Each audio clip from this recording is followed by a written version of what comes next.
A lot of our ministry partners that use Echo Global to do live event response do social media posting live at that event. And so I wanted to bring in an expert, Kyle Barrett.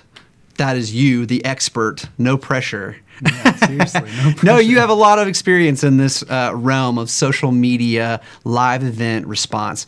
So I wanted to bring you in and see some of the examples that you can show us to inspire us, to maybe give us some good tips and tricks, and some of the examples. I know you've worked with an organization called Social Lion. We've had Clark Campbell, the president of Social Lion, here before.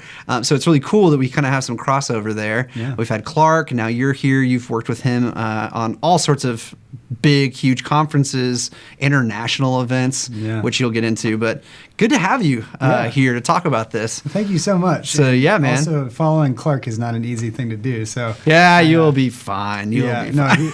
I've loved working with Social Lion. It's been a great opportunity. Yeah, man. And you are a graphic designer, so that's kind of how you come into Can you talk just kind of broadly for a second about kind of what the tools that you bring to this live event scenario, what kind of your skills that you come in and kind of do before we jump into some of the details? Yeah, so I've gotten the privilege of doing a few different things graphically for events.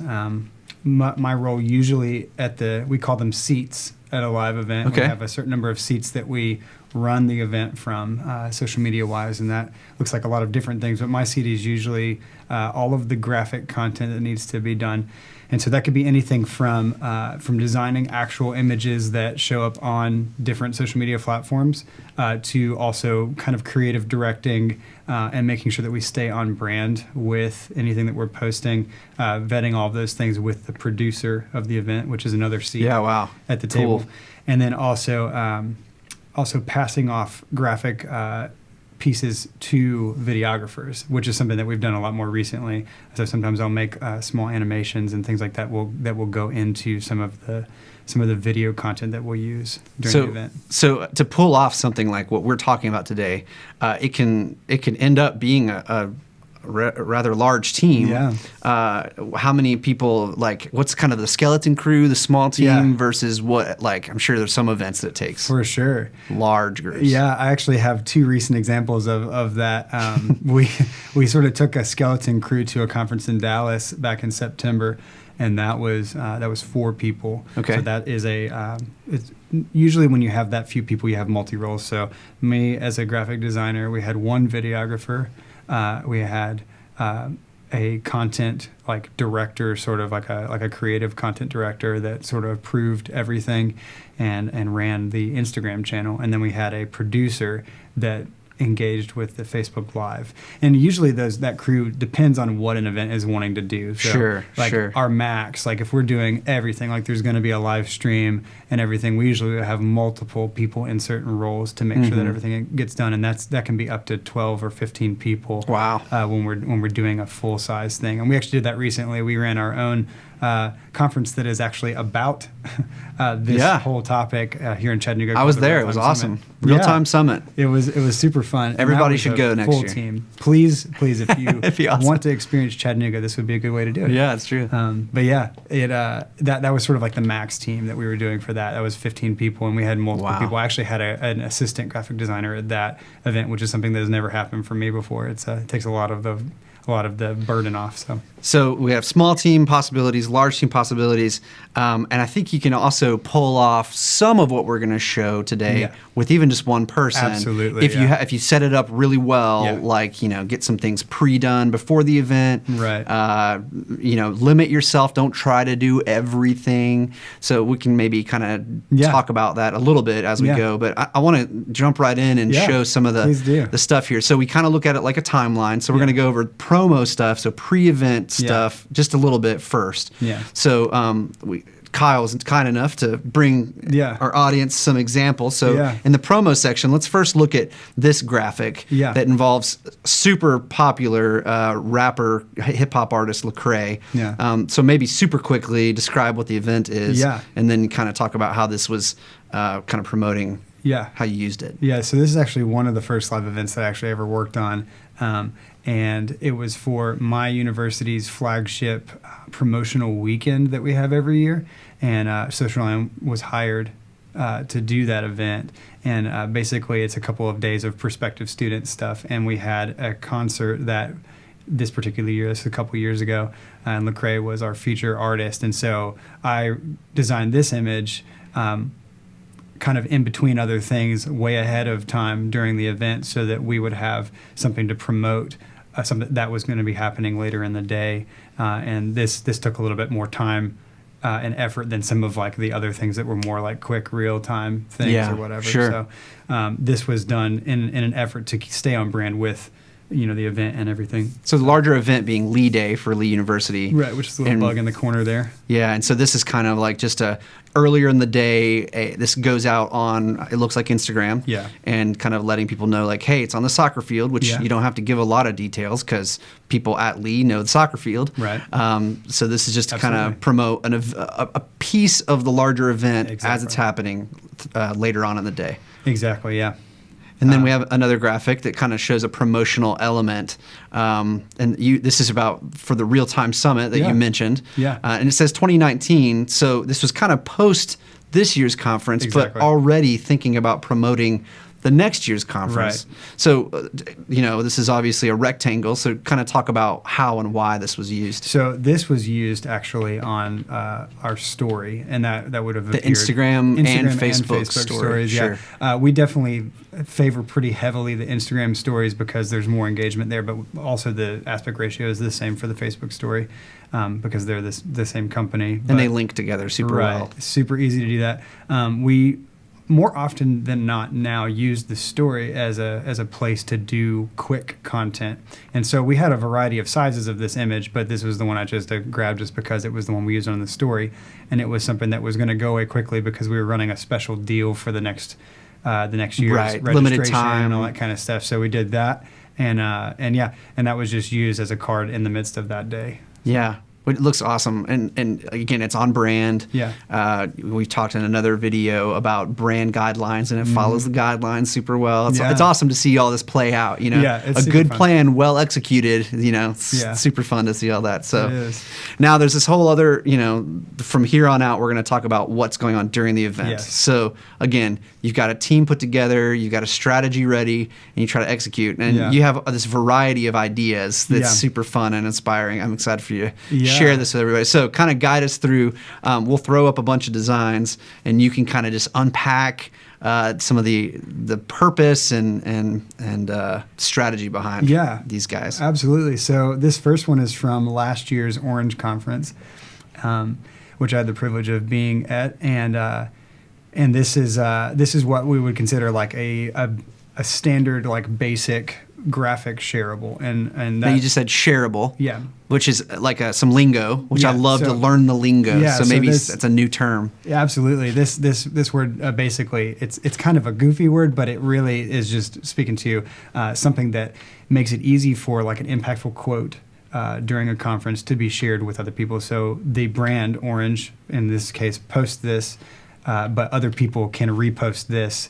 And it perpetuates the quote and the engagement. Increases engagement. Yeah. It's for organic reach. Yeah. And man, what a great little super easy quote that is inspiring. People want to share that because like, yes, don't be right, be Jesus. What a great quote.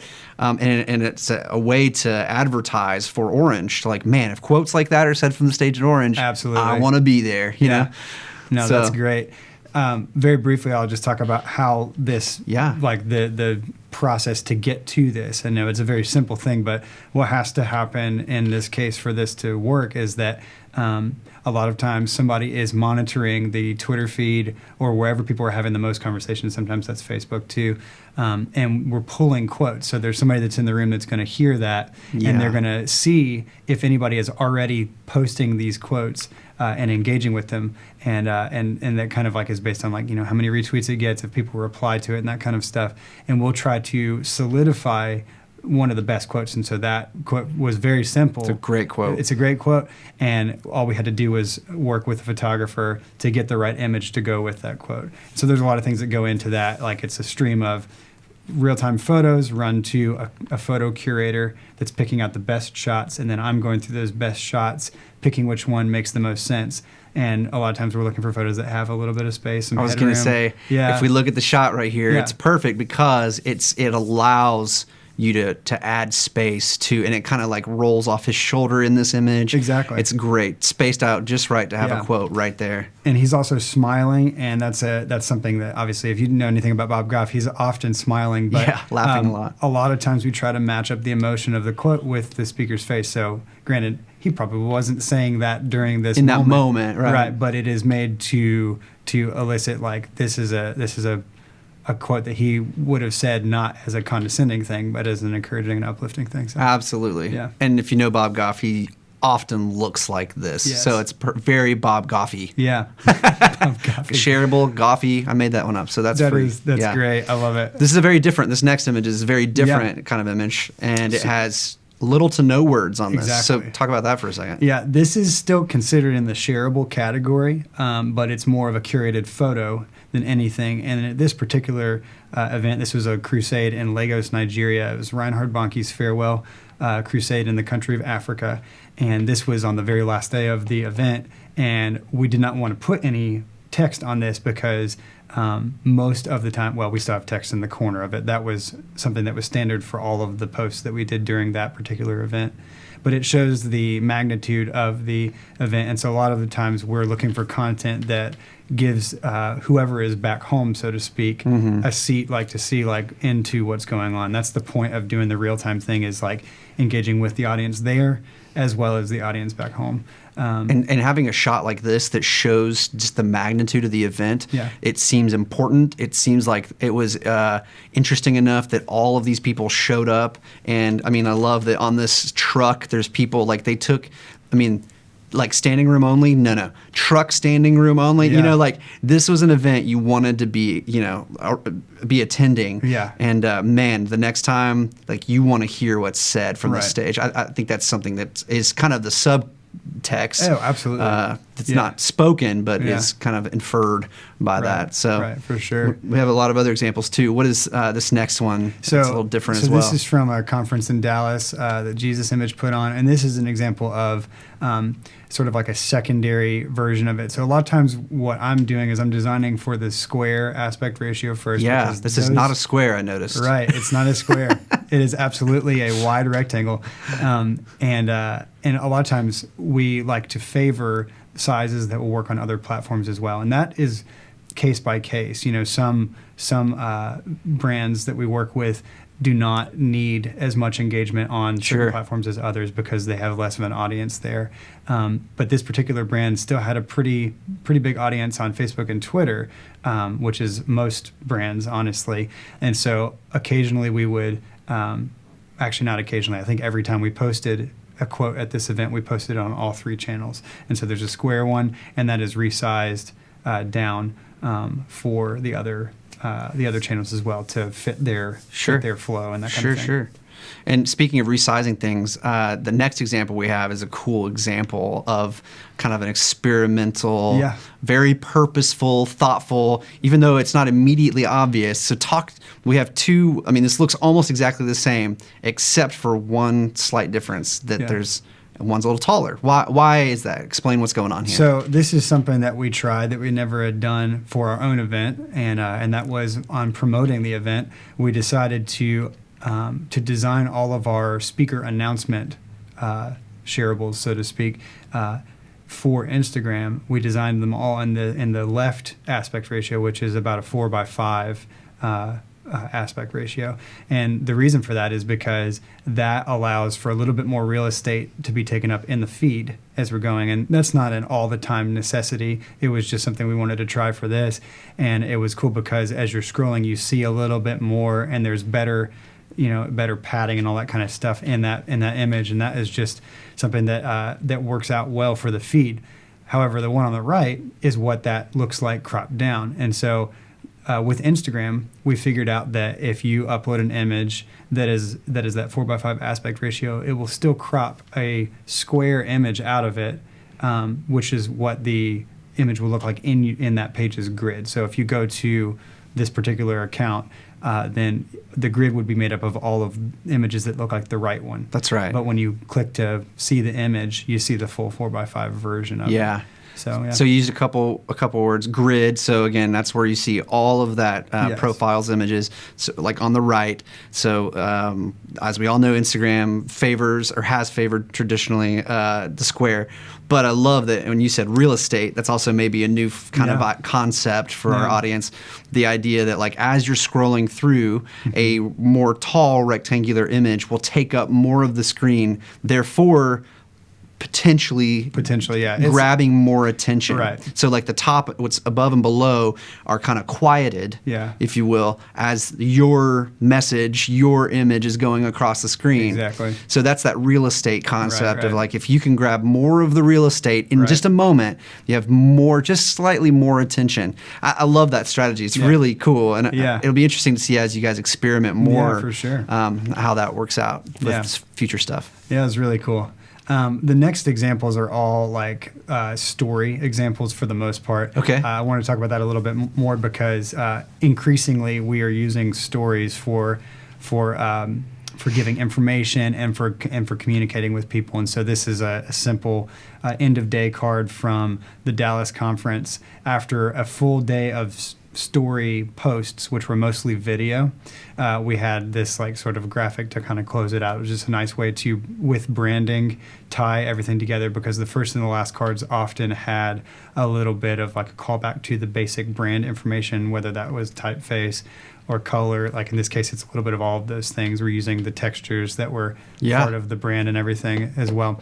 It's a cool idea, like, because again, during the event, people are checking in, seeing whatever everyone else is talking about, maybe what they missed from a different angle, and then they see this goodnight, at the very end of the day. It's an easy way also to put a break in the story because, if you know anything about story on Instagram and Facebook, it goes away after 24 hours, and the only way you can keep it is if you set it as a highlight on your page. And so what we were doing is breaking the flow so that everything before that, people would know that was the previous day and this is now the next day. Kind of a chapter ending. Exactly. Yeah. And the next example, too, is a really cool idea.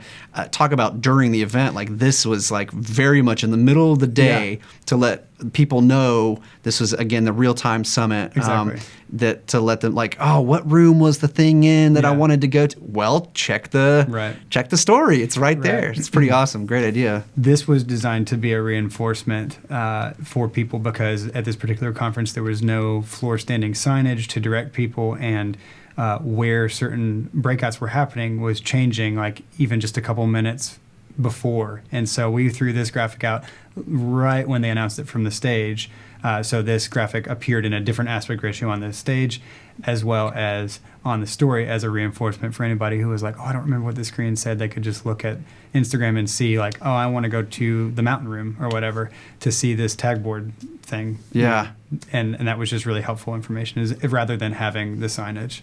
Yeah, funny little side story is when I attended this conference, I remember I came up to you, the guy who designed that, and asked, do you know where the breakouts are? Yeah, I do remember that actually. Will you just look at the graphic I designed? No, it's totally fine. Yeah, sometimes it takes a little bit of like reinforcement, like, hey, check everything. No, that's Make exactly sure you're staying up to date with the story and know what's going on. So now we're going to move into videos. Yeah. And hopefully we have all this set up right to where we can play the video. Yeah. And then you can talk about it as it appears. Yeah. So this one that just played is super quick. Super quick.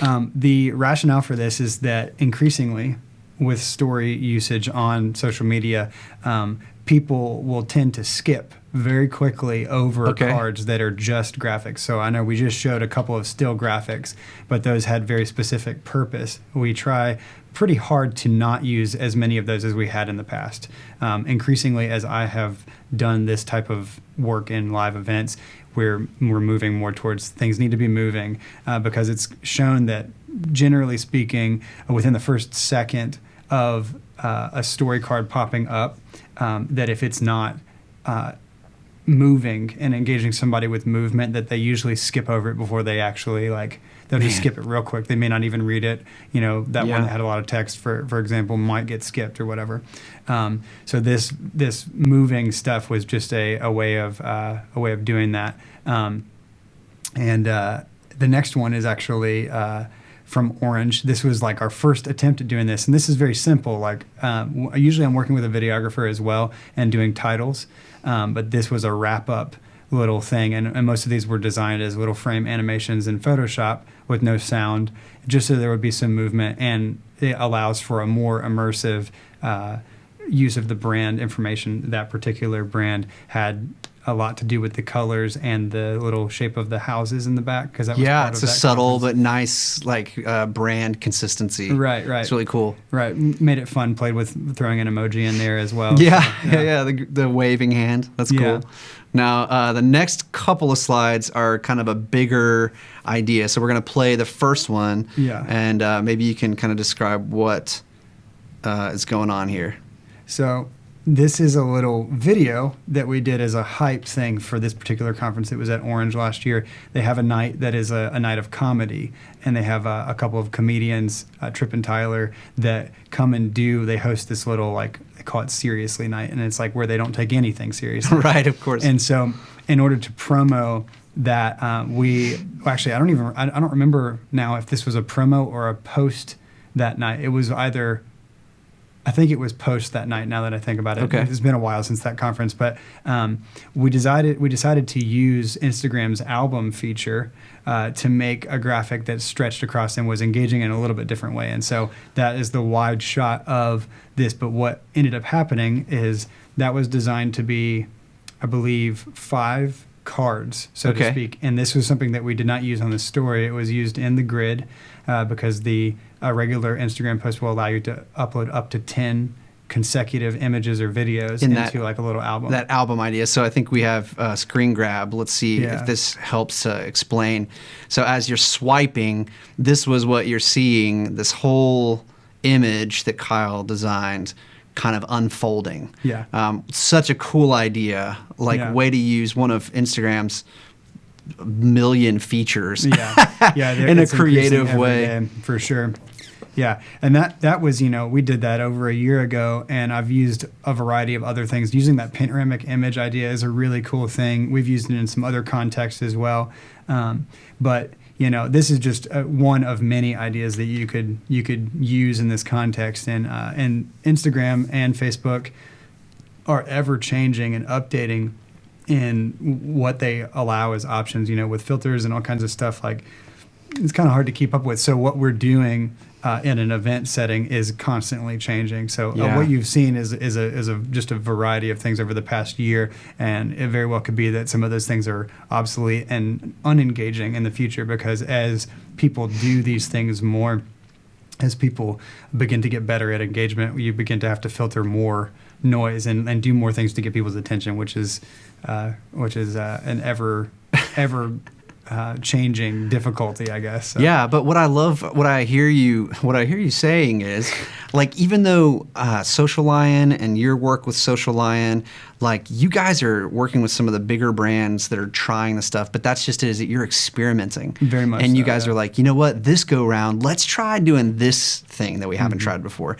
Let's see how this works. Yeah. I think if ministries walk away from this video with nothing else, it's to, like, go try this stuff. Like, just go try stuff. See what works. See what gets engagement, and see what adds some fun to and actually promotes in a really cool way your event and your brand. So I love that you guys are trying new stuff. Hey, what if we try this panoramic in an album? It's so cool. A lot of those things are happening in real time. It's like, oh, we've seen this thing going on. It takes a lot of leaning on people who know what's going on with the brand, and also gauging what's going on in the room. So, for example, with that Orange event, it was very much like this was kind of like a hype moment or whatever that people were really excited about, and so that was an appropriate use of content. But the same could not be said for another conference that was probably a lot more serious in tone. We're not going to do the same thing. Sure. We'll think of something that is creative in the bounds of what is going on there. So yeah.